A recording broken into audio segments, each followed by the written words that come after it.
नमस्कार सभी पेंशन धारकों का स्वागत करते हैं एक बार फिर से हमारे इस YouTube चैनल पर। दोस्तों इस वक्त की पेंशन धारकों के लिए बहुत ही महत्वपूर्ण और इम्पोर्टेंट खबरें निकल कर आ रही हैं, जिसके बारे में आज की इस वीडियो के अंदर बात करेंगे। जी हाँ दोस्तों, पहली बड़ी अपडेट की बात करें तो पेंशन भोगियों के लिए खुशखबरी बताई जा रही है। कर्मचारी भविष्य निधि संगठन की पेंशन भोगियों के लिए आई बड़ी खबर। न्यूनतम पेंशन बढ़ाकर 9,000 रुपए करने की तैयारी में है सरकार। जी हाँ दोस्तों, आखिरकार EPS 95 न्यूनतम पेंशन को लेकर लगातार जो मांग चल रही थी, तो दोस्तों इसी को लेकर अब सरकार जो है न्यूनतम पेंशन 9,000 रुपए कर सकती है, इसी तैयारी में जुट चुकी है। तो पेंशन भोगियों के लिए बड़ा अच्छा संकेत उनकी पेंशन बढ़ोतरी को लेकर निकलकर सामने आ चुका है। वही दोस्तों 7वें वेतन आयोग को लेकर एक और बड़ी खबर आ रही है कि केंद्रीय कर्मचारियों को अब मिलेगी एक्स्ट्रा पेंशन।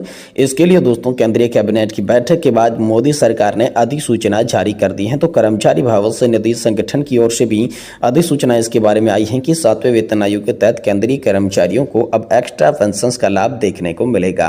वहीं दोस्तों आप सभी के लिए एक ऑफिस मेमोरेंडम आया है, जिसमें खुशखबरी हम सभी के लिए बताई जा रही है। आखिरकार खुशखबरी का आदेश दोस्तों आप सभी के लिए जारी कर दिया जा चुका है। 53% DR के साथ 4 महीनों का एरियर कल आपके खाते में आने वाला है। इसको लेकर दोस्तों बड़ी खबर निकल कर सामने आ चुकी है।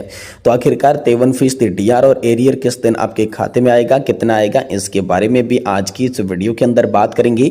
और वहीं बात करने वाले PF को लेकर बड़ी खबर आ रही है। EPS 95 पेंशन पर बड़ी खबर है। पेंशन योजना में हुआ बड़ा बदलाव। पेंशन की गणना के नए नियम दोस्तों आप सभी के लिए लागू कर दिए जा चुके हैं। तो आखिरकार नए नियम क्या लागू किए गए हैं और पेंशनधारकों से जुड़ी आज की तमाम जो बड़ी खबरें निकल कर आ रही है, उसके बारे में दोस्तों विस्तार से जानकारी इस वीडियो के अंदर देंगे। इसलिए आपसे निवेदन करते हैं कि दोस्तों वीडियो को आप लास्ट तक देखिएगा और साथ ही चैनल पर नए हैं तो चैनल को भी सब्सक्राइब करके पास ही बने घंटे के निशान को ऑल पे जरूर सेलेक्ट कर लें। तो चलिए यहाँ पर पहली बड़ी खबर की ओर चलते हैं। कर्मचारी भविष्य निधि संगठन पेंशन भोगियों के लिए बड़ी खबर आ रही है। न्यूनतम पेंशन बढ़ाकर 9,000 रुपए की करने की तैयारी में जो है वो सरकार नजर आ रही है। तो दोस्तों आखिरकार 9,000 रुपए आपकी पेंशन किस तरीके से होगी, चलिए जानते हैं। कर्मचारी भविष्य निधि संगठन के लाखों पेंशन भोगियों के लिए बड़ी खबर आ सकती है, क्योंकि सरकार न्यूनतम मासिक पेंशन बढ़ाने की योजना पर विचार कर रही है। रिपोर्ट्स के मुताबिक श्रम मंत्रालय की एक महत्वपूर्ण बैठक होने वाली है, जिसमें यह फैसला लिया जा सकता है कि वर्तमान में 1,000 रुपए की न्यूनतम पेंशन को बढ़ाकर 9,000 रुपए कर दिया जाएगा। तो आइए विस्तार से इसके बारे में बात करते हैं। दोस्तों लंबे समय से पेंशन भोगी इस पेंशन बढ़ोतरी की मांग कर रही थी। वर्तमान में कर्मचारी पेंशन योजना 1995 के तहत कई पेंशनर्स को केवल 1,000 रुपए की मासिक पेंशन में जीवन यापन करना पर्याप्त नहीं हो रहा है। मार्च 2021 में संसद की स्टैंडिंग कमेटी ने न्यूनतम पेंशन को 1,000 रुपए से बढ़ाकर 3,000 रुपए करने की सिफारिश की थी, लेकिन पेंशन भोगियों का मानना है कि उन्हें 9,000 रुपए तक की पेंशन मिलनी चाहिए, ताकि वे इस योजना का सही मायने में लाभ उठा सकें। वहीं दोस्तों कर्मचारी भविष्य निधि संगठन की बैठक में प्रमुख मुद्दों पर चर्चा होने वाली है, जिसमें 2 प्रमुख मुद्दे बताए जा रहे हैं। पहला मुद्दा है दोस्तों न्यूनतम पेंशन में बढ़ोतरी। जी हाँ दोस्तों, पेंशन भोगियों की मांग के अनुसार न्यूनतम पेंशन 9,000 रुपए करने पर विचार किया जाएगा। दूसरा मुद्दा है नई वेतन संहिता का क्रियान्वयन। इस बैठक में नई वेतन संहिता के क्रियान्वयन पर चर्चा की जाएगी, जिसमें कई कर्मचारियों के वेतन ढांचे में भी दोस्तों बदलाव आप सभी के लिए आ सकता है। ये बड़ी खबर हाल फिलहाल में निकल कर आ चुकी है। वहीं दोस्तों पेंशन फंड की गणना को लेकर भी नया विचार किया जा रहा है। एक अन्य सुझाव में यह भी पता चला है कि कर्मचारी पेंशन योजना की सेवानिवृत्ति से ठीक पहले अंतिम वेतन के आधार पर पेंशन तय की जाए। इस सुझाव पर दोस्तों श्रम मंत्रालय की बैठक में विचार किया जाएगा। यदि प्रस्ताव स्वीकार कर लिया जाता है तो पेंशन भोगियों के लिए बड़ी राहत दोस्तों साबित हो सकती है। दोस्तों ये प्रस्ताव उन लाखों पेंशन भोगियों के लिए राहत ला सकता है जो कि अपनी पेंशन पर निर्भर है। इस पेंशन वृद्धि से उनके जीवन स्तर में सुधार होगा। अब ये देखना है कि श्रम मंत्रालय की इस बैठक में इस पर क्या निर्णय लिया जाएगा। सरकार के इस कदम से पेंशन भोगियों को निश्चित रूप से राहत मिलेगी, लेकिन अब देखना होगा कि इस योजना को कितनी जल्दी लागू किया जाता है और इसका असर कितने लोगों तक पहुंचने वाला है। तो इसके बारे में भी आज की इस वीडियो के अंदर संपूर्ण रूप से ये बात आप सभी को बताई है। वहीं दोस्तों बात करें तो दोस्तों 7वें पे कमीशन को लेकर हम सभी के लिए बड़ी खबर आई है। केंद्रीय कर्मचारियों को अब मिलेगी एक्स्ट्रा पेंशन। इसके लिए दोस्तों अधिसूचना जारी कर दी जा चुकी है। जी हां दोस्तों, कार्मिक मंत्रालय pension and pensioners welfare department DOPPW ने नई अधिसूचना अधिसूचना जारी कर दी है। इसके तहत 80 वर्ष या इससे अधिक आयु के सरकारी पेंशन भोगियों को अतिरिक्त पेंशन भत्ता मिलेगा। यह निर्णय वरिष्ठ नागरिकों की आर्थिक स्थिति को बेहतर बनाने और उनके कल्याण के लिए महत्वपूर्ण कदम है, जिससे उन्हें बुढ़ापे में बेहतर सहायता प्रदान की जा सकेगी। DOPPW ने 80 वर्ष की आयु वाले केंद्रीय कर्मचारियों को यहाँ पर सरकारी सिविल रिटायर्ड कर्मचारियों के लिए एक सप्लीमेंट बेनिफिट को प्राप्त करने की प्रक्रिया को रेखांकित करते हुए नए दिशा निर्देश पेश किए हैं। इस अपडेट का उद्देश्य इन अतिरिक्त भत्तों को यहाँ पर सुव्यवस्थित करने का है। विभाग के कार्यकलाप ज्ञापन के अनुसार यहाँ पर जो है 80 साल की आयु के पेंशन भोगियों को उनके 80वें जन्मदिन वाले महीने की पहले दिन अतिरिक्त पेंशन प्राप्त होगी। इस आयु पूर्ण होने पर दोस्तों पेंशन भोगियों को मूल पेंशन या भत्ते की 20% बढ़ोतरी की जाएगी।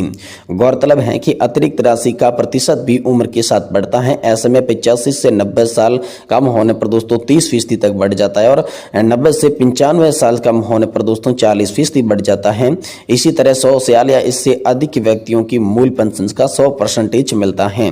सीसीएस पेंशन नियम 2021 की धारा 44 के उपनियम 6 और सीसीएस पेंशन नियम 1972 की पूर्व यहाँ पर जो है 39(a) के प्रावधानों के अनुसार रिटायरमेंट सरकारी कर्मचारियों को 80 साल या उससे अधिक आयु पूरी करने के बाद नियमों के तहत से यहाँ पर जो है स्वीकार्य पेंशन या भत्तों के अलावा अतिरिक्त पेंशन या अतिरिक्त भत्ता भी दे किया जाता है।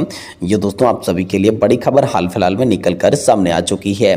वहीं दोस्तों बात करें तो आप सभी के लिए ऑफिस मेमोरेंडम जारी हो चुका है। बड़ी खुशखबरी है, आखिरकार खुशखबरी का आदेश आप सभी के लिए जारी हो चुका है। 53% DA के साथ 4 महीनों का एरियर कल आप सभी के खाते में देखने को मिलेगा। तो दोस्तों इसको लेकर क्या ऑफिस मेमोरेंडम आया है, चलिए आप सभी को यहाँ पर बताते हैं, जो कि यहाँ पर नई दिल्ली से आप सभी के लिए बड़ी खबर निकल कर आई, जो कि बीते दिन की ही बताई जा रही है। तो चलिए इसके बारे में विस्तार से यहाँ पर जो है चर्चा करते हैं। पेंशन भोगियों का महंगाई भत्ता यानी कि DR 50% से 53% हो चुका है। 17 तारीख को यहाँ पर कैबिनेट की ऐलान किया गया था और आज इसका भी दोस्तों आदेश जारी कर दिया जा चुका है। आपको बता दूं कि इस महीने की पेंशन पुराने दर से ही आई, क्योंकि पेंशन भोगी DR में बढ़ोतरी का आदेश जारी नहीं किया गया था, इसलिए यहाँ पर इस महीने की पेंशन पुराने दर से ही भुगतान की जाएगी। लेकिन आपके लिए खुशखबरी आ चुकी है कि 53% DR का आदेश पेंशन भोगियों के लिए जारी कर दिया जा चुका है। अब दोस्तों अगले महीने की पेंशन 53% DR के साथ आएगी और इस पर दोस्तों 4 महीनों का एरियर भी दोस्तों आप सभी के खाते में कल आ सकता है। तो आदेश की मुख्य बातों की बात करें तो इस आदेश में कहा गया कि 53% DR का भुगतान 1 जुलाई 2024 से किया जाएगा। जुलाई, अगस्त, सितंबर और अक्टूबर महीने का एरियर तत्काल प्रभाव से भी जारी किया जाएगा। वहीं केंद्रीय पेंशन भोगियों के साथ ऑटोनॉमस बॉडी के पेंशन भोगियों को इसका भुगतान किया जाएगा। कम्यूटेशन 15 साल की अवधि जिनकी पूरी हो चुकी है, ऐसे पेंशन भोगियों को भी इस आदेश के द्वारा भुगतान किया जाएगा। सशस्त्र बलों के जवानों और पेंशन भोगियों को इस आदेश के अनुसार 53% DA एरियर और साथ ही एरियर का भुगतान किया जाएगा। वर्मा सिविल पेंशन भोगियों को भी इसी आदेश के द्वारा बढ़ी हुई DR का भुगतान कर दिया जाएगा। वहीं सुप्रीम कोर्ट और हाई कोर्ट के जजों के लिए अलग से आदेश जारी किए जाएंगे। रेलवे के पेंशन भोगियों को इसी आदेश के द्वारा बड़ी पेंशन का भी भुगतान करना है। जिन पेंशन भोगियों का प्रोविजनल पेंशन मिल रही है उनको इसी आदेश के द्वारा बढ़ी हुई DA एरियर और DR दोस्तों देने का आदेश जारी किया है। वही दोस्तों इसी के अनुसार आप सभी के लिए बैंकों को सख्त निर्देश दे दिए जा चुके हैं। सभी बैंकों को सख्त हिदायत दी गई है कि 53% DR और 4 महीनों का एरियर का भुगतान करने के लिए किसी आदेश की प्रतीक्षा नहीं करें। इसी आदेश के आधार पर दोस्तों पेंशन भोगियों को बढ़ी हुई DA और एरियर का भुगतान किया जाए। सभी CPPC बैंक भारत सरकार की वेबसाइट से इसकी कॉपी डाउनलोड कर सकते हैं और जो दोस्तों बढ़ी हुई DA और एरियर के भुगतान को भी आप दोस्तों यहाँ पर CPPC बैंक की भारत सरकार की जो वेबसाइट है उस पर डाउनलोड करके आदेश की कॉपी भी देख सकते हैं।